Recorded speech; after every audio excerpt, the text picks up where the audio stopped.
Welcome to week 6. We are nearly there. We've made it very far. We continue to work. It's important to understand how to work. It's important to apply ourselves in the right way. Not just to sit and relax, but to work and understand our experience. To create the right conditions for insight to arise. And for this week, we will continue reading the Satipatthana, the dhammas foundation of the Satipatthana, remembering that dhammas means phenomena or nature. We continue, starting with the sense spheres. Again, monks, in regard to dhammas, he abides contemplating dhammas in terms of the 6 internal and external sense spheres. And how does he, in regard to dhammas, abide contemplating dhammas in terms of the 6 internal and external sense spheres? Here he knows the I, he knows forms, and he knows the fetter that arises dependent on both. He also knows how an unarisen fetter can arise, how an arisen fetter can be removed, and how a future arising of the removed fetter can be prevented. He knows the ear, he knows sounds, he knows the fetter that arises dependent on both. He also knows how an unarisen fetter can arise, how an arisen fetter can be removed, and how a future arising of the removed fetter can be prevented. He knows the nose, he knows odors, how it arises, how the fetter arises depending on both, how the unarisen fetter can arise, how the arisen fetter can be removed, how a future arising of the removed fetter can be prevented. He knows the tongue, he knows flavors, he knows the body, he knows tangibles. He knows the mind, he knows mind objects, and he knows the fetter that arises dependent on both. He also knows how an unarising fetter can arise, how an arisen fetter can be removed, and how a future arising of the removed fetter can be prevented.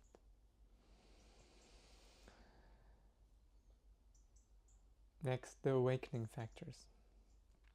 Again, monks, in regard to dhammas, he abides contemplating dhammas in terms of the 7 awakening factors. And how does he, in regard to dhammas, abide contemplating dhammas in terms of the 7 awakening factors? Here, if the mindfulness awakening factor is present in him, he knows there is the mindfulness awakening factor in me. If the mindfulness awakening factor is not present, he knows there is no mindfulness awakening factor in me. He knows the unarisen mindfulness awakening factor can arise, and how the arisen mindfulness awakening factor can be perfected by development. The investigation of dhammas, investigation of phenomena, awakening factor, you know when it's present, he knows when it's not present, he knows how the unarisen factor of investigation of dhammas can arise, and how the arisen investigation of dhammas awakening factor can be perfected by development. And so also the energy awakening factor, knowing when it's present, knowing when it's not present, knowing how it can arise, and knowing how to cultivate it, how to perfect it by development. The joy awakening factor, the tranquility awakening factor, the concentration awakening factor, the equanimity awakening factor. In this way, in regard to dhammas, he abides contemplating dhammas internally, externally, and externally. He abides contemplating the nature of arising, of passing away, of both arising and passing away in dhammas. Mindfulness that there are dhammas is established in him to the extent necessary for bare knowledge and continuous mindfulness. And he abides independent, not clinging to anything in the world. That is how, in regard to dhammas, He abides contemplating dhammas in terms of the 7 awakening factors and in terms of the 6 sense spheres. So this is where it starts to get really interesting. The 6 sense spheres that we have in Buddhism are one extra sense additional to our 5 normal senses. So we have the 5 normal senses of the body: hearing, seeing, tasting, smelling, touching. And then the Buddha also says that the mind is the 6th sense. So we can see the mind as a sense door. So just like we have the sense door of seeing, and then we have the experience of seeing coming in, and then there's also the objects which we see: the lamp, the table, the chair, the cup. We also have the mind.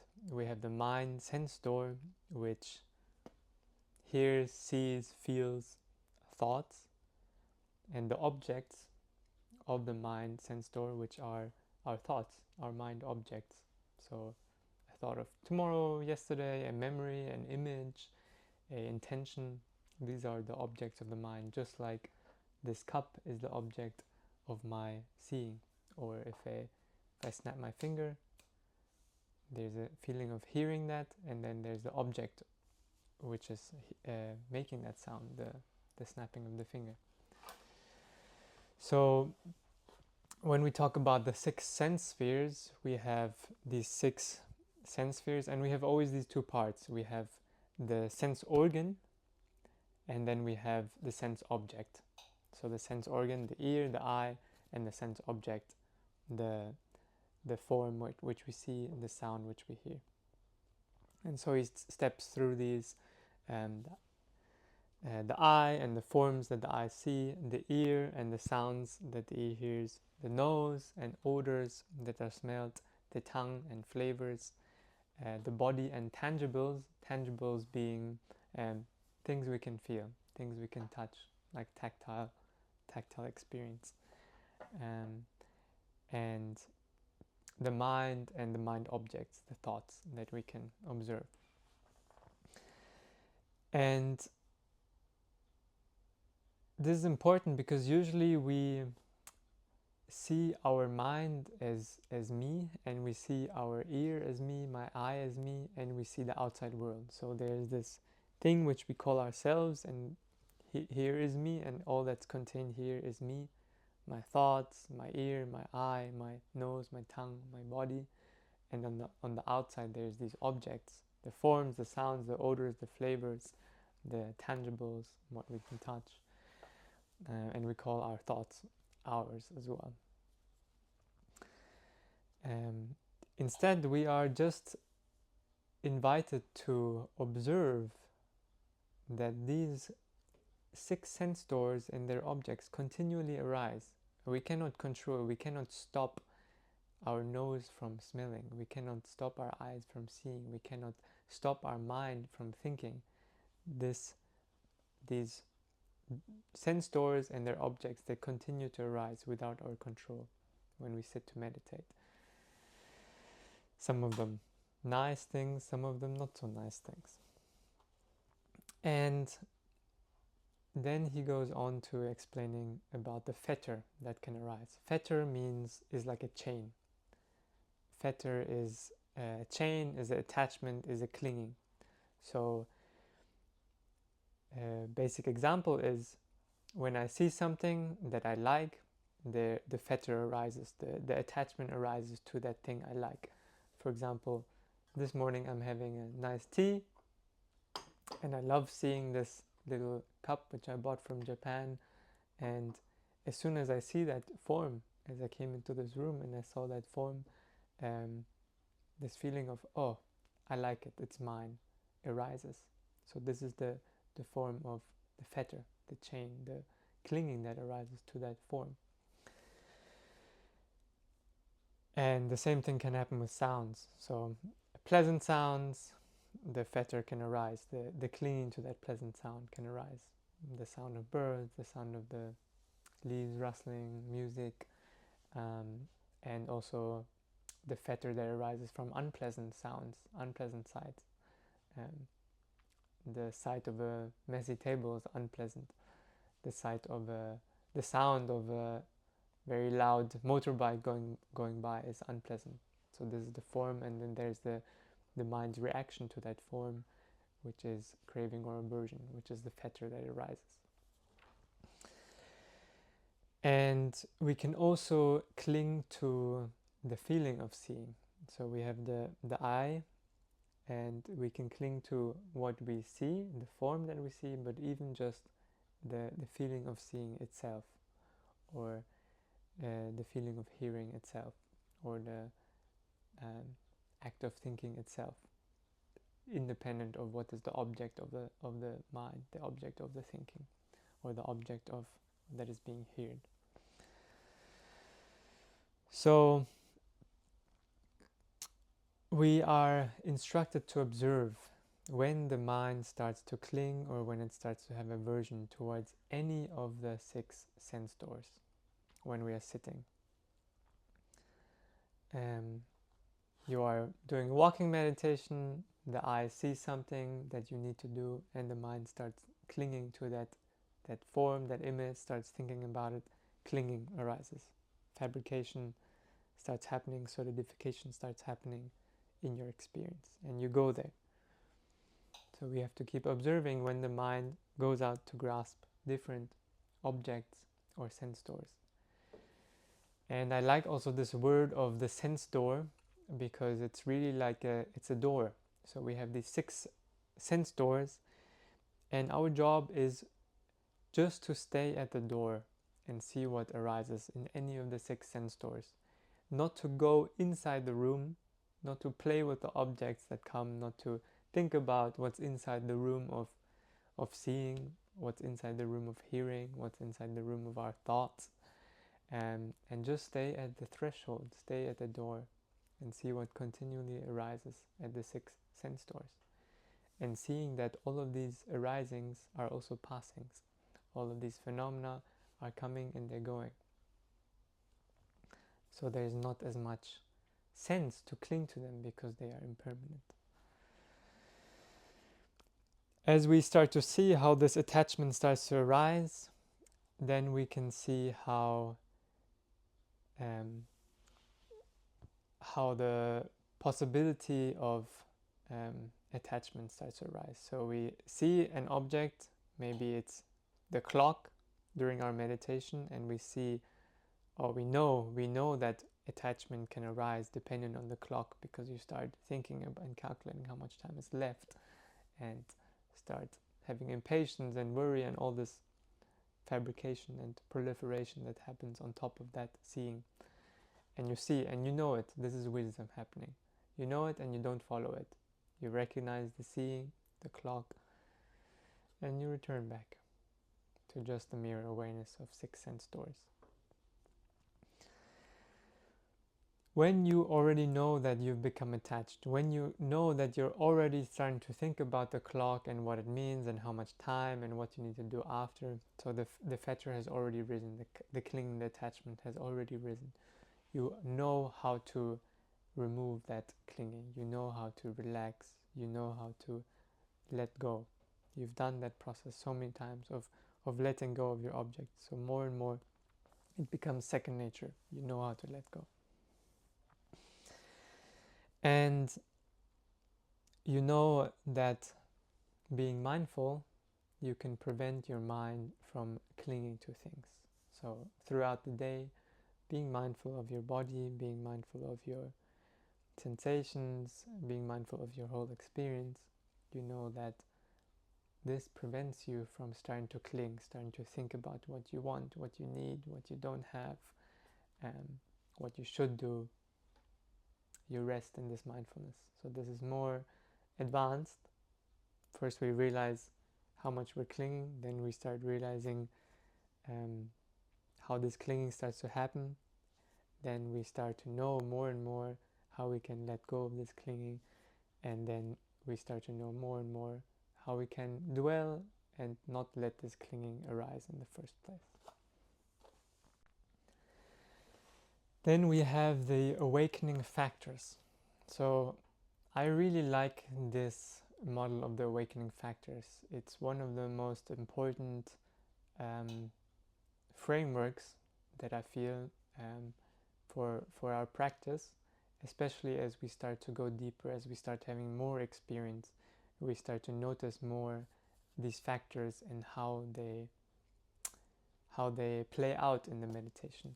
So they are called the awakening factors because they are the qualities of mind that we increase and balance, and when they are increased and balanced enough, the awakening happens. So they are like qualities in the mind that we are balancing, that we're increasing, that we're cultivating. When these are at a very high level in our practice, insights arise more and more, and then ultimately there's the moment of awakening. So we have 7 of these factors. There's the most important factor, the first factor, and that is mindfulness, that is sati, that is the metacognitive awareness, the awareness of the body-mind process. Mindfulness can also be used as being mindful of the step, being mindful not to bump your head. So this is more mindfulness on the external level. That's good. But the mindfulness the Buddha talks about is metacognitive awareness of how mind's attention is moving, what phenomena of body and mind are arising. So we develop our mindfulness, and you've developed your mindfulness with noting, with labeling. You're starting to develop more clarity of what's really happening in your experience. Not what you are thinking about, but what is really happening. What is the activity of body and mind at this moment? Sati. From mindfulness is the condition in which other factors arise. The next factor is investigation of dhammas, investigation of phenomena. I also like to think of this as curiosity. So we need to apply a little bit of curiosity towards our experience, towards what's happening in our experience. When we have some curiosity, we start to see. The mind starts to be interested and starts to learn into this body-mind process. If we are not interested in our practice, if we just sit to tick the box, it doesn't work, it doesn't help. It calms us down a little bit because we keep the body still, but it doesn't help because we are not applying our mindfulness, our concentration to learning about the body-mind process, its interaction, its arising and its passing. So the second very important thing is investigation of dhammas, curiosity of what's happening. And hopefully these lessons and our conversations are creating that for you. But of course, this is something that you need to also keep cultivating yourself. Curiosity, what's happening. Then we have the third factor, the factor of energy.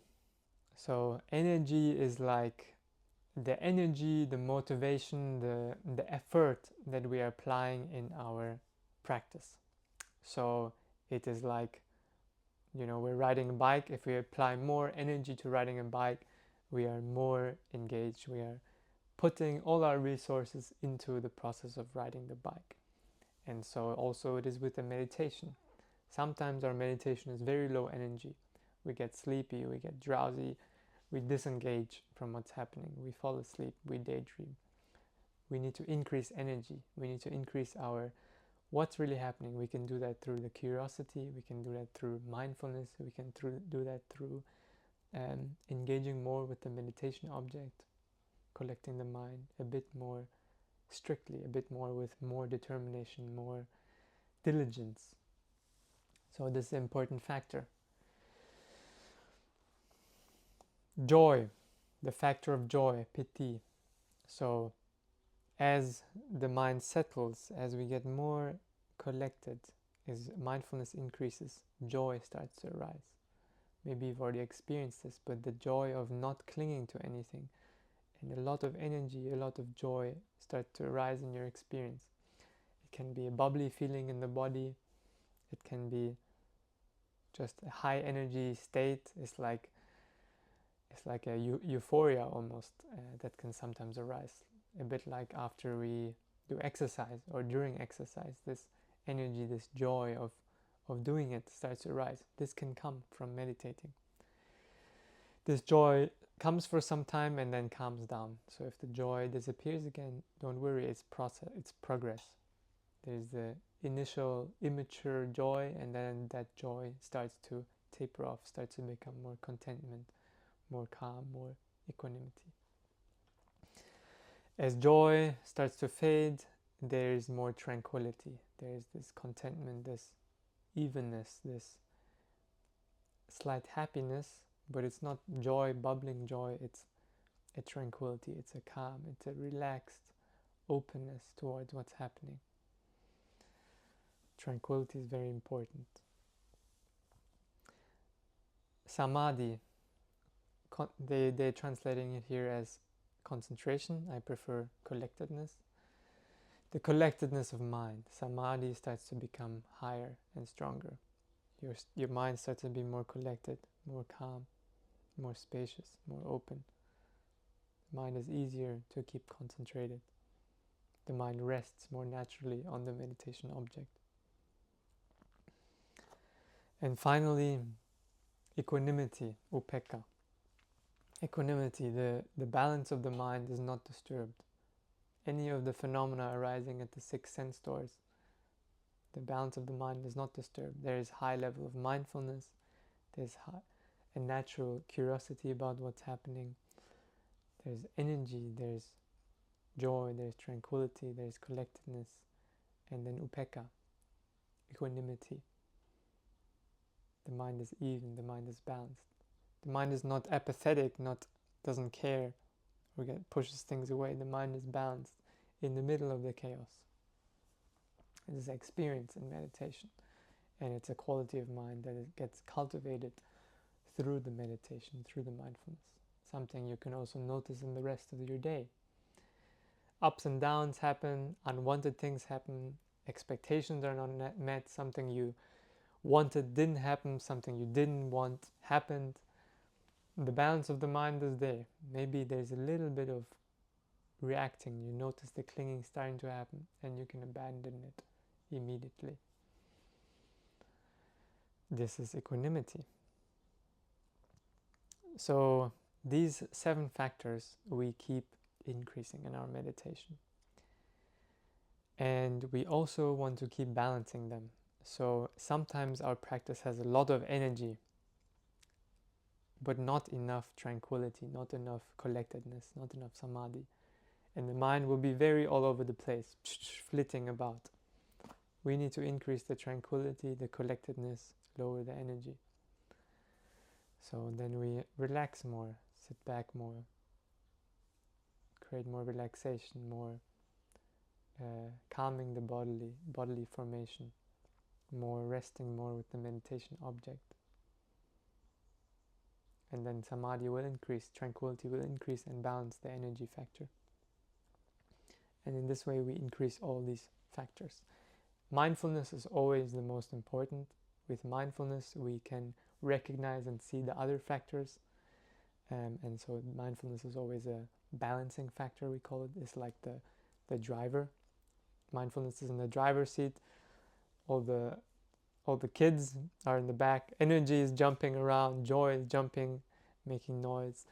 Samadhi is resting, relaxed, focusing on something. Mindfulness is taking care and observing all of this happening in the mind. And this is really the case, especially when we start to practice more, which is why I want you to practice 2 hours. Especially if we go on retreat, these factors, they are increasing a lot in the mind. It seems impossible that we can have such strong mindfulness, such strong collectedness of mind, such contentment, such equanimity with what's happening, with so little conditions. But it's possible. And these are the awakening factors. And he tells us to know when it's present. We start recognizing the factors. To know when it's not present. We know that, wow, right now there's no mindfulness. Right now there's no concentration, no collectedness. Right now there's no equanimity. It's okay. We just know it. We know how to create the right conditions for mindfulness, for collectedness to arise again, for tranquility to happen. Maybe it's relaxing. Maybe it's more curiosity in what's happening. We start to understand how to work with our mind. And we know how, when something is present, how it can be developed. When mindfulness is already there, some mindfulness, we know how to increase it. When some tranquility is there, we know how to increase it. When some energy is there, we know how to use energy wisely, not to let energy unbalance us and become agitated, but to use it for the mere awareness of what's happening at the sixth sense doors.